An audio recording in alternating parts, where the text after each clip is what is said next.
جو قوموں کے عروج و زوال کا جو ایک جنرل پرنسپل ہے اس سے ہٹ کے ہے.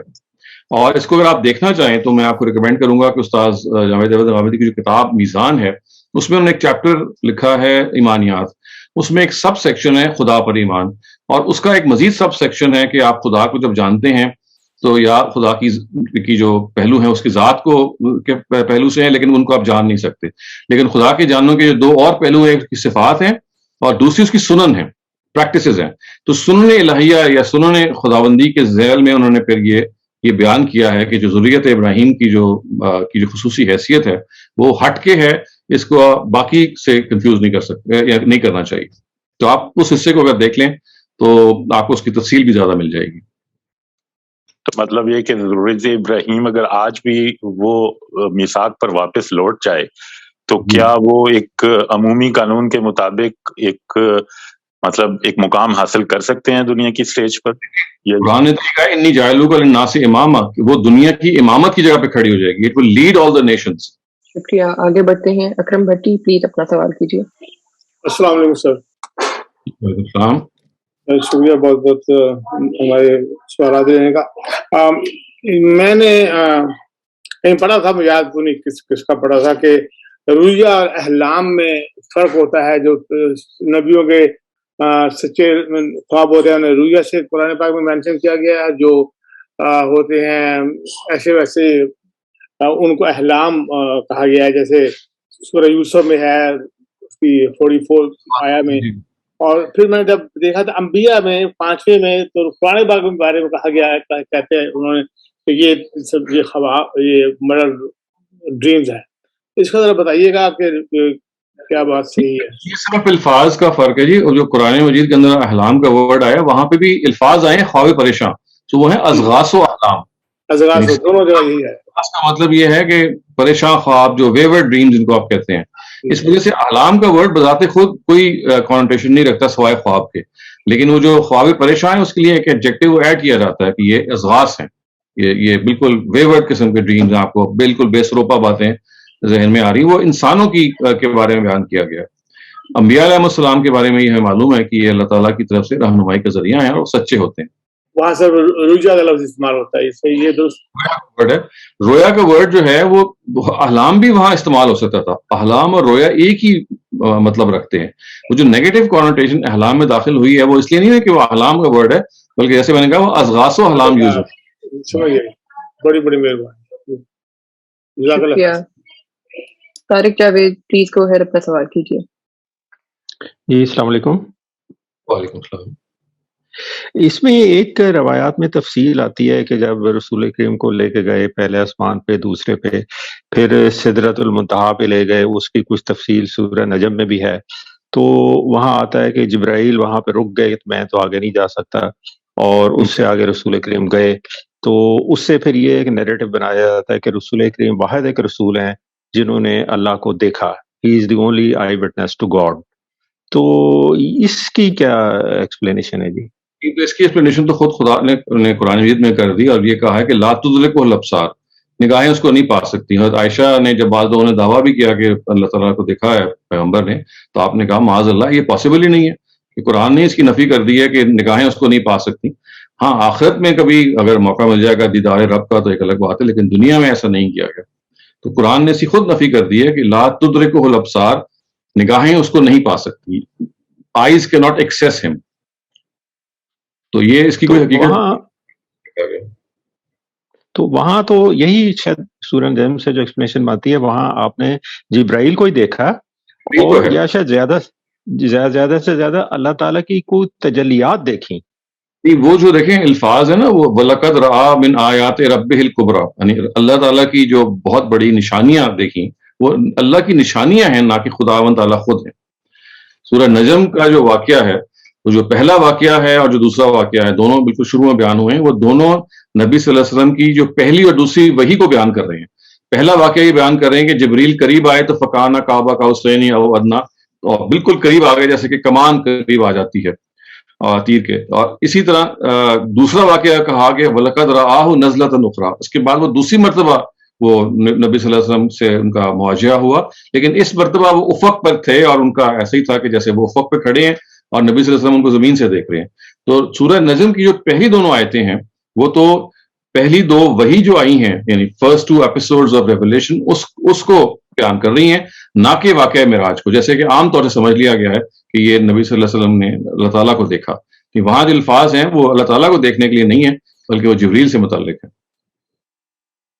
ہاں، تو یہ کانسیپٹ تو کسی طرح سے نہیں بن سکتا نا کہ اللہ تعالیٰ کو ہی دیکھا ہو آپ نے۔ ہاں، ایسا نہیں ہے، وہ تو دیکھیے نا قرآن کی آیت ہے کہ لا تدرکہ الابصار، اللہ تعالیٰ کو نگاہیں نہیں پا سکتی، تو یہ تو ایک ورڈ خود قرآن نے دے دیا ہے، these are the word of the Quran. جی جی ٹھیک ہے جی، تھینک یو ویری مچ، شکریہ۔ بہت شکریہ تمام شرکا کا۔ یہ ہمارے سیشن کا آخری سوال تھا، تو اس کے ساتھ ہی ہم اپنے آج کے پروگرام کا اختتام کرتے ہیں۔ ڈاکٹر شہداد بہت شکریہ ونس اگین، اور آپ کو انشاءاللہ اگلے ہفتے پھر ایک نئے ٹاپک کے ساتھ آپ کے ساتھ سیٹنگ کریں گے۔ شکریہ، بہت بہت شکریہ جی، تھینک یو۔